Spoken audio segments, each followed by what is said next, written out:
Welcome, everyone. I'm Kara Duckworth, Acting Chief Communications Officer here at the United States Patent and Trademark Office, or USPTO. I want to thank you for joining us today for the Women's Entrepreneurship Symposium. We are so excited to have you here for the first of 5 discussions held every Wednesday in March celebrating Women's History Month. Starting with an important fireside chat with a key leader of the Department of Commerce, to engaging panels on successful business strategies and creating a more inclusive environment for women to thrive. These programs will highlight women leaders, inventors, and entrepreneurs who will share their insights and experience with the goal of advancing the role of women in innovation. Before we start the program, a few housekeeping items. A brief reminder that the agenda for today's program is in the inbox of everyone who registered, but it can also be found at www.uspto.gov. During the panels, we will be accepting questions by email at wes@uspto.gov. That's a lot of letters, so I'm going to repeat it, wes@uspto.gov. We will do our best to get to all of your questions at the end of each panel. If for any reason you get disconnected, you can log back into the program at any time via the WebEx link that brought you here. If you miss a portion of the program, don't worry. We will be posting the presentations online on our webpage in the next few days. Now, I would like to introduce Coke Stewart, who will be moderating our fireside chat, advancing the role of women in the intellectual property ecosystem. But first, a little bit about Coke. Coke is currently performing the functions and duties of the Deputy Undersecretary of Commerce for Intellectual Property and Deputy Director of the USPTO. As the number 2 person at the agency, she is involved in every aspect of our operations. A successful patent attorney, Coke has served in many important roles at the USPTO as Senior Policy Advisor to the Director, as Senior Counsel for Patent Law and Litigation, and as the Acting Deputy Solicitor, among other impressive positions. Coke also does what many other successful women do. She gives back to the community. She volunteers with women in STEM, and she works with others within our organization to help them with their career progressions. And for all of us women, we understand and appreciate how important mentorship is in building confidence. She also happens to be a big Duke basketball fan, and for those of us who aren't, we won't hold that against her. I am proud to introduce you to a very respected leader at our agency of 13,000 employees. Ladies and gentlemen, Coke Stewart. Thanks so much. You know, it's a tough time to be a Duke basketball fan. If anyone saw the game last night against Georgia Tech, it was not our best performance, but I am so happy to be here and happy to be here with another ACC fan and Wynn Coggins, who I will introduce shortly. Just wanted to give some preliminary remarks. I'm so excited to be joined today by so many inspiring colleagues, panelists, and women entrepreneurs. And from everyone at the USPTO, I just want to extend a warm welcome to all of you. Our panel this afternoon officially launches our series of month-long events in honor of Women's History Month and women entrepreneurs, and I encourage all of you to participate in as many of them as possible, and you can find out more about them on our social media pages, among other places. 11 years ago, the USPTO launched the first Women's Entrepreneurship Symposium, and the event really signaled the agency's commitment to promoting women entrepreneurs and spearheading initiatives that are pivotal to expanding the presence of women in the innovation ecosystem. And it's an issue we've long been studying. As some of you may be aware, we've issued some reports recently on women and invention. The most recent one was called Progress and Potential 2020 Update on Women Inventor Patentees. And I thought you might be interested in some of the key findings. First of all, more women are entering the patent system than ever before, so that's great. Patents with at least one woman inventor accounted for about 20% of the patents about 5 years ago, and that percentage has been going up to closer to 22% these days. And the number of women among all U.S. inventor patentees grew from about 12% 5 years ago to close to 13% today. And women are staying engaged in patenting. So about half of women who did file patent applications filed again within 5 years. So I know when you hear these numbers, 12% and 20%, it doesn't sound as high as we would like them to be. But when you consider the hundreds and thousands of patent applications filed each year and the millions of patents in circulation, even small shifts in these numbers represent the work of thousands and thousands of new female inventors. So it is very exciting. Shifting gears, I'm pleased to note that the USPTO as an employer has also made great progress in supporting women in STEM careers. For example, while women in the United States hold about 25% of STEM jobs, women here at the USPTO hold about 32% of those jobs. And while nationally, only about 25% of women are senior executives in corporations and about 20%, depending on the measure of women are partners in law firms, at the USPTO, women represent 34% of our senior executives, and women hold many of our most senior executive positions in the agency. Many of them are tuned in today, so I wanted to identify some of them for you because they're great resources for you within and outside the agency.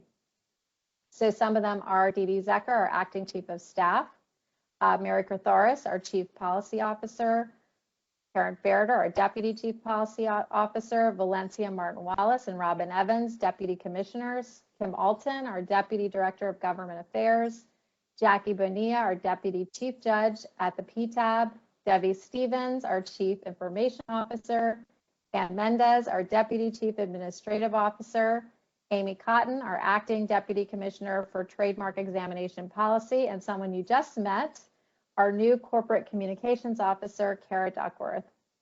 I also wanted to highlight that 3 of our 5 regional offices are led by women. Hope Shimbabuku in Dallas, Molly Kachowski in Denver, and Elizabeth Doherty, our Eastern Regional Outreach Director here in Alexandria. And you will hear from both Elizabeth and Molly today. So I want to commend all these women who are part of our USPTO executive team and are building an even stronger USPTO for the future. And this is a perfect transition to our guest, Wynn Coggins, who I'm delighted to introduce this afternoon. Wynn has over 30 years of federal service, most of it spent at our very own USPTO. As you know, Wynn was most recently our Deputy Chief Administrative Officer and worked very closely with our former Deputy Director, Laura Peter, as our Chief of Staff. Wynn recently left the USPTO to become the Deputy Assistant Secretary for Administration, or DASA as it's called, in the Department of Commerce. And for those who may not know, the DASA is the most senior career executive in the entire department. So during the transition, Wynn was a natural person to be picked to serve to head the department. And in that role, she was overseeing 12 bureaus, a budget of almost $9 billion, and almost 50,000 employees. And as you may have heard just today, Governor Raimondo was sworn in as the new permanent secretary of the Department of Commerce. So I am sure she will be very grateful to everything Wynn has done to lead the department during this transition.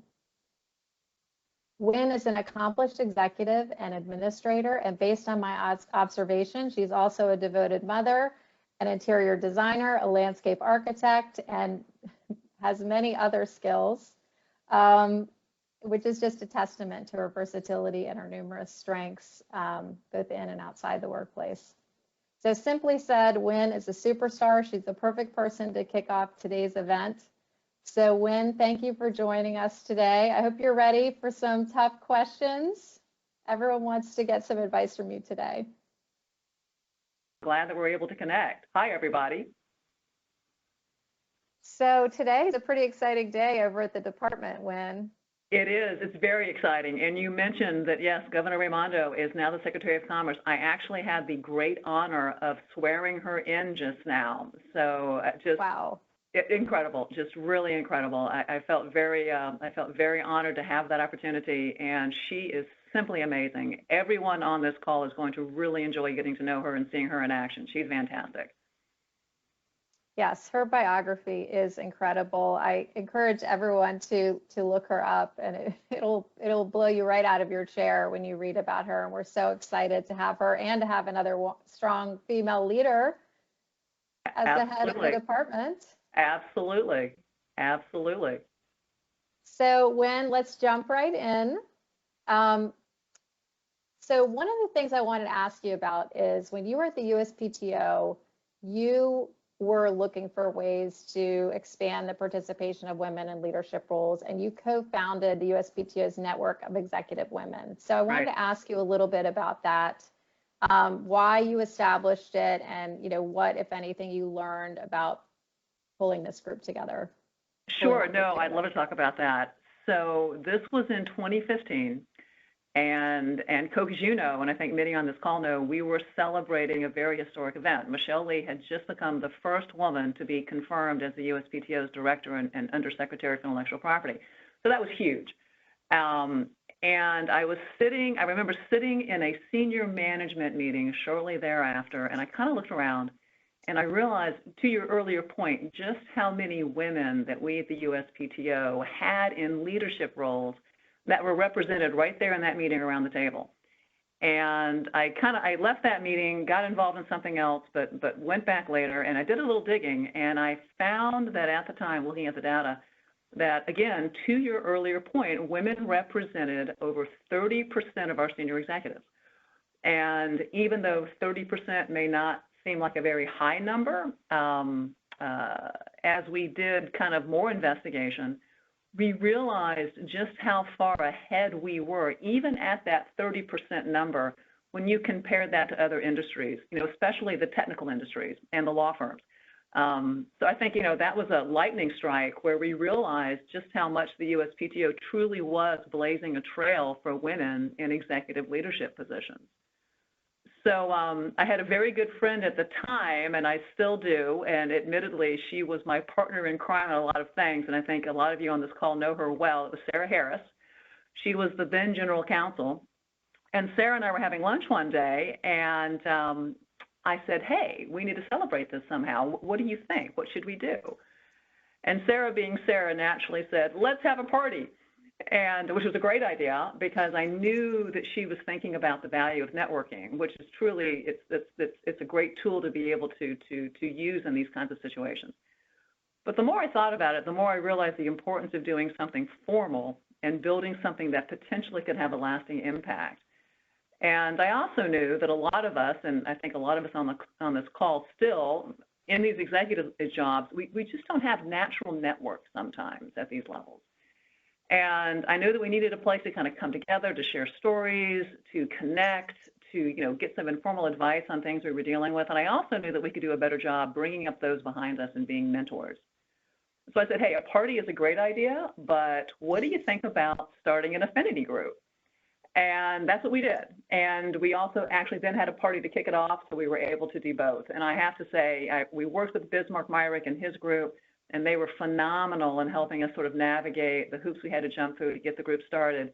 And it was I think a success for what it was made for, what it was intended to be. And I hope it's still thriving because that was a lot of fun to do, and the intent was to have a lasting impact. That's amazing. I mean, I just learned in this process that you had helped start that. So thank you on behalf of everyone here at USPTO for getting that off the ground, Wynn. The next thing I wanted to ask you about was just kind of an issue of mentoring. And of course, we have a very strong mentoring program at the USPTO, but I was interested in your telling us a little bit about mentors that you've had who've helped shape your leadership style, and if there's any kind of lessons learned or maybe career advice that you can give from them. I mean, it's just so hard for folks to understand what your life must have been like over the past few months running this whole agency. Obviously, you've got the same amount of time in the day as we all do, and just how you manage time and what all the advice of your career and how it maybe impacted your role over the past recent months. Absolutely. No, happy to jump in and talk a little bit about that. So first, I am just so very grateful to the many, many mentors that I've had throughout my career. And also my personal life, because if you think about it, career often has that inflection point into personal life sometimes. And sometimes we give too much to career, not enough to personal life, and it gets out of balance. So we have to be really careful about making sure that that balance is constantly being kind of viewed and corrected when we can. But let me share something, Coke, with you, and something that might be surprising to the group. I've had a lot of mentors, and we didn't always get along, and we didn't always agree. So if you think about that for a minute and think about just how easy it is to naturally gravitate those that think and act like you do, because it's so reaffirming, that can be really tricky, right? The one thing that really shaped me as a leader and that I found to be just so instrumental into what I'm doing now really is just gravitating toward people and pushing myself outside that comfort zone to really find folks that were different than I am. So really it's diversity, I think, that has really helped me. And, really having the ability to reach out beyond your comfort level and realize that there are other opinions outside your own area, that there are other ways to look at and solve a problem, that there are other ways to react and make decisions, that all really helped show me the value of being inclusive, of being open to feedback, honestly, feedback that you may not like or you may not agree with, and really just being open to kind of new and just different ways of thinking. And all of this really helped me tremendously in building not only a more holistic way of thinking, but also, it improved my self-awareness, which I think is the number one quality that most successful leaders have, is that just finely tuned self-awareness. And I can tell you this, based on my experience, it's also the number one quality lacking in leaders that haven't been successful, unfortunately. So when it comes to mentors, when it comes to this kind of thing, my advice is this: surround yourself with mentors who, frankly, don't think like you do, they don't react and don't act like you do, that don't come from the same background, that haven't had those same experiences, and that look at the world just a little bit differently. Because, while it's not easy, it's going to push you, and it's really going to help you grow. So I wanted to ask a follow-up practical question on that, Wynn, which is, and I know I myself have struggled with this sometimes, how do you implement this? Yeah. I mean, if you're a mom and you've got kids, now we're in a pandemic, do you set up regular coffees, or how do you keep that mentoring, networking cadence going with this group that you've assembled? So the one thing I know, Coke, that you know about me, and most probably others do too at this point, is I'm not very shy. So I don't struggle. I don't struggle with reaching out to folks. What I have struggled a little bit with is just making sure that I'm not putting people on the spot, or that I'm not being too aggressive, or that I'm being very mindful of what they're comfortable with. So that kind of goes back to self-awareness. The other thing I think people need to maybe readjust their thinking a little bit on what they think of as mentorship, because for mentorship, it's not always, grabbing somebody for coffee, although that helps. It's not always actively trying to get time on their calendar. Mentorship is also watching and learning. So, if you're in a meeting with someone and maybe they're not coming across on the issue the way that you might, be more open to their viewpoint, try to understand where they're coming from, because that sort of passive mentorship can really inform you, if you let it, on then how you might react in another similar situation. So it's not always those one-on-one sit-downs, which I think many people think of as mentorship, and those feedback sessions. It's also about watching people work, watching people navigate, watching people on their feet, listening, really finely tune that listening skill, because sometimes if someone is not reacting the way that you would, not responding in a way that you would, you tune that out. You naturally just tune that out. So you want to keep your ears open to that, because that's sort of a passive mentorship action that you can take really without, putting any time constraint on the other individual. You're just actively learning, and you're actively taking in information about how to do things maybe a little bit differently. Mm-hmm. Great Now, advice. having said Thank you so that, those one-on-ones are great. If you can, I have often approached somebody and asked them to, have coffee, make time. Can I grab a few minutes in between meetings? If something happens during a meeting, sometimes I'll follow up with them and say, hey, that was interesting. Can you follow up and share with me your thought process there? And most folks that are in this and in it for all the right reasons, they really want to, pay that forward. So, they'll make time for you, absolutely, and they'll find a way to bring you in. And I'll talk about that in a little bit. But I see mentorship as a two-way activity, right? You are just as responsible for mentorship as the employee trying to be mentored as the mentor who needs to give back. So, yeah. Okay. So shifting gears for a minute, when, this Entrepreneurship Summit and our National Council for Expanding Innovation, we're really trying to focus on how to get more women and young girls into fields like STEM, where they're maybe underrepresented, and obviously leadership positions. So having spent time at USPTO, now having spent time in the department, what do you think we as government agencies can do to encourage more women and girls in these areas? So I think that there's more that we can do as agencies, but also more that we can do as individuals, right? So it's kind of like a little bit of a two-part question. So I think, number one, you've got to generate that spark of interest early, and then you've got to keep it burning brightly. So, and so how do you do that? So I think all of us on this call can collectively just simply start by being good role models and leaning in when we see opportunities. Be proactive.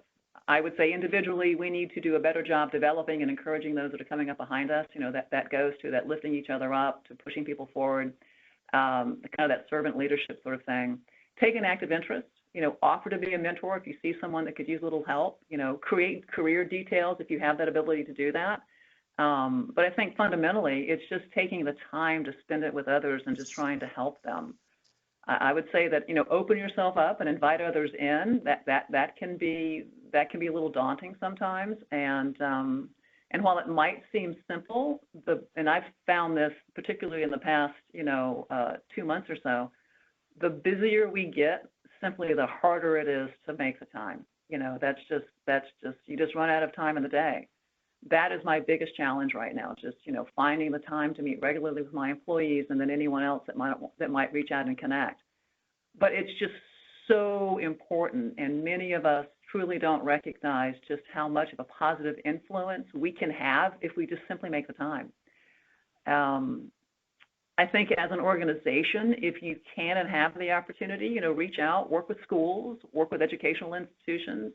There's a lot we can do to develop partnerships, to design educational materials, to design training materials, to offer internships. And I know the USPTO has just done such a wonderful job in that space.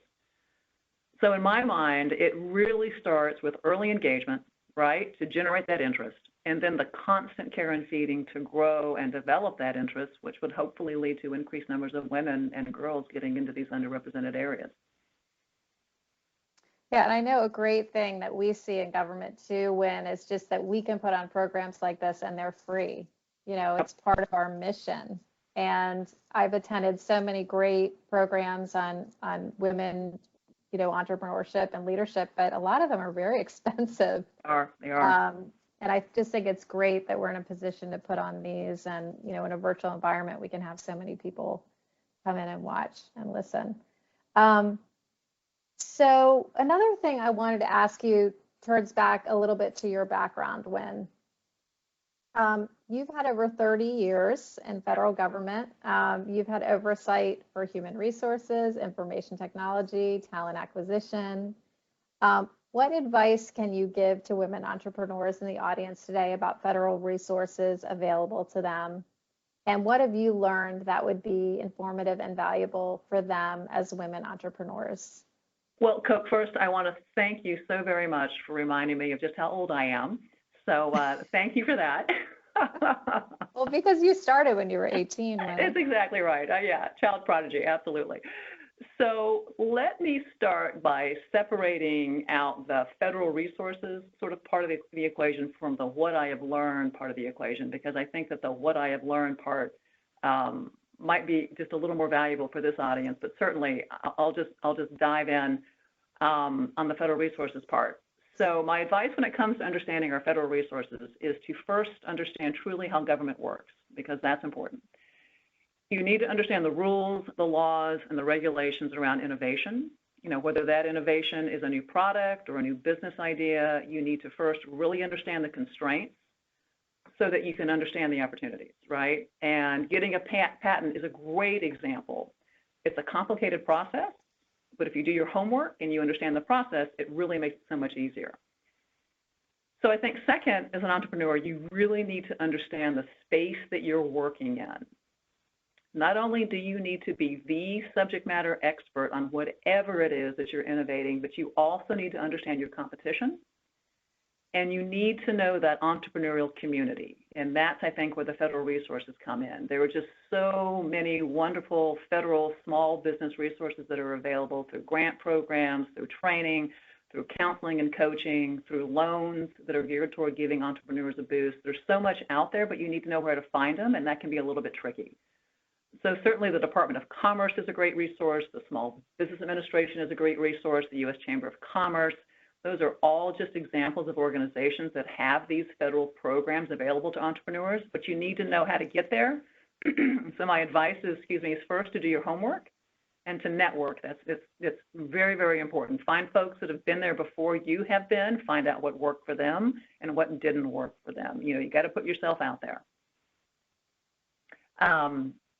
So you also asked, what did I learn? So as I think about the what I learned part of the question, I think to truly, let's kind of separate out the entrepreneurship part of it and just think about anything that we're trying to achieve as women. And I think to be successful really in anything that we chase after, I think that fundamentally and foundationally that we as women, we really need to believe in ourselves and know our value. And truly know what we are bringing to the table and be confident in that. Be passionate about whatever it is that you're pursuing. And don't be afraid to ask for help. I find this to be something that's interesting to me, and I've studied this a lot, sort of in my 30 years in government. Some really see this as a weakness, but I actually see asking for help as a strength because it takes a lot of courage to do that, and it's not natural for a lot of us. The failure, I think, and I've seen this, is actually when we try to push through on something knowing that we either don't have all the information or we think we can just do it on our own, and it falls apart. We fail, the program fails, the project fails, we miss a deadline. I can tell you this, I am rarely the smartest person in the room on anything. That may be one or two things. But seriously, rarely on anything. But I have learned over time the value of getting the right people that are in the right jobs, that are the right subject matter experts, together on an issue so there can be a collective, collaborative, and this is important, informed discussion, because that's when the best decisions are made. And I think that maybe brings me to the most important piece of advice that I have on this. It's don't be afraid to take a risk. And don't be afraid to fail. Because honestly, it's the best way for all of us to learn. And take it from me, I have had some failures, but we are really not truly pushing ourselves if we're not finding ways to try new things. And when you try new things, when you work outside your comfort zone, there is just an inherent risk of failure. You just can't get away from that. So my thoughts and advice on this are don't play it safe. Instead embrace taking smart risks. And use it as an opportunity to learn and grow, but also be accountable when things don't go as planned, because that will happen. You need to own the mistakes when you make them and then be responsible for fixing those mistakes. And do take that risk. I think that's the most important thing. And also as managers and leaders, if you think about it, we need to also take that advice and allow our own employees to take calculated risks and to fail to some degree. Because we're not truly growing our employees, we're not truly positioning them to be great leaders if they haven't taken a risk and had some form of failure throughout their careers. Because that truly is, in my opinion, the only way that you learn, and that's how I really honestly think the best leaders are made. So I'm going to exercise some moderator's prerogative and ask you another question, because we got a little bit of a late start. You said earlier that there have been times in your career where maybe you've done too much on the job side and you or too little. I don't know, you didn't say that, but I mean, I just wanted to ask you, because I can tell you when I hear from women leaders like you, the balance, whether it's, your life outside of work, whether it's caregiving to, a family member or children or your interpersonal life. We want to achieve, we want to get to these heights. And you've certainly, I mean, to get to lead the Department of Commerce at a cabinet level agency is just phenomenal. But also to be a working mother, a wife, and all the other interests and talents you have. Wynn, can you give some advice to the group about how you've achieved, these successes and also balance these other interests and priorities in your life? I can tell you what I've tried, and again, I've some of this has not worked well for me, has not worked well for my husband, but we've been able to sort of pivot and right-size it a little bit. So I've always tried to look at career and kind of personal life as kind of balance, right? And sometimes you get out of balance. You read a lot about having it all, and can we all have it all? I think we can, but I think there has to be an understanding that sometimes the having it all gets out of whack. So sometimes you put too much into the personal life, not enough into career, sometimes too much into career, not into the personal life. And I think there can be moments in time when it does get out of balance. You just have to be aware of that and be able to kind of pull back a little bit and just make sure you're making those deposits on whatever side it's not getting enough attention. To me, it comes down to communication. I've got a wonderful husband, great kids. We're constantly talking. We're constantly communicating.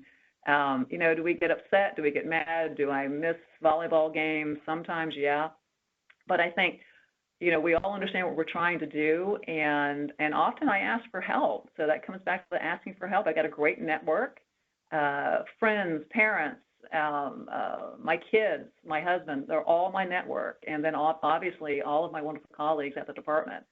And it's just so important, that communication piece. I cannot overemphasize it. But the other piece that I have found to be enormously successful in both life and career is the authentic apology. Something goes wrong, you miss something, you make a mistake, you miss a doctor's appointment, maybe you might flub up on a presentation. The I'm so sorry, I got to tell you, when it's real and authentic, it will take you a long way, because we're not perfect and we are going to stumble.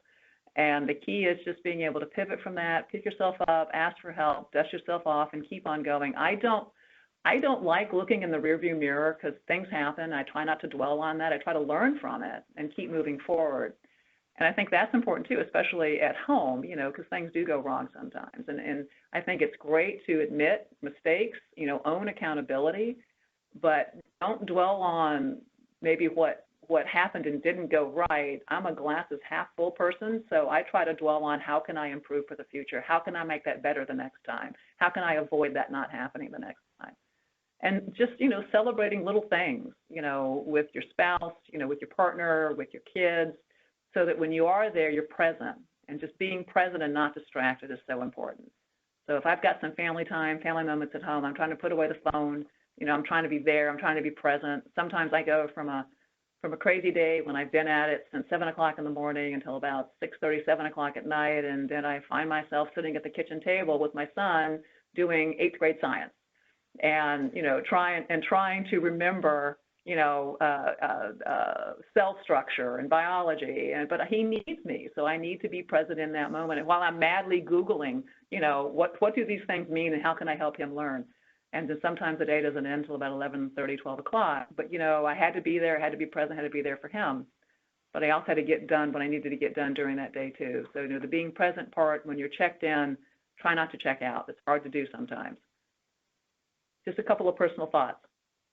I love it. Thank you so much, Wynn. And I mean, your schedule is unbelievable. And today of all days, with the new Secretary of Commerce coming in to make time to talk to all of us and our employees and all the women participating, I heard we may have as many as 1,000 or more people who have registered for our program. And I know not everyone can stay for the full time, but Wynn, for you to give us this time, we as an agency and we as women leaders so much appreciate your contribution and everything you're doing as a role model. So just thank you so much for joining us today and for having this talk. And if you don't have anything else, I think it's time to turn it back to Sean to set up the next panel. Well, Coke, thank you, and thank you to you and to the team for inviting me. I'm humbled to have been a part of this. I wouldn't have missed it for the world. I miss my USPTO friends and colleagues, and I couldn't thank you enough for including me in today's program, so thank you. Thank you, Wynn. Well, thank you, Coke, for moderating that session, and thank you, Wynn, for your participation today, and congratulations on your continued success. We here at USPTO are rooting for you because you're still our family, and we appreciate you.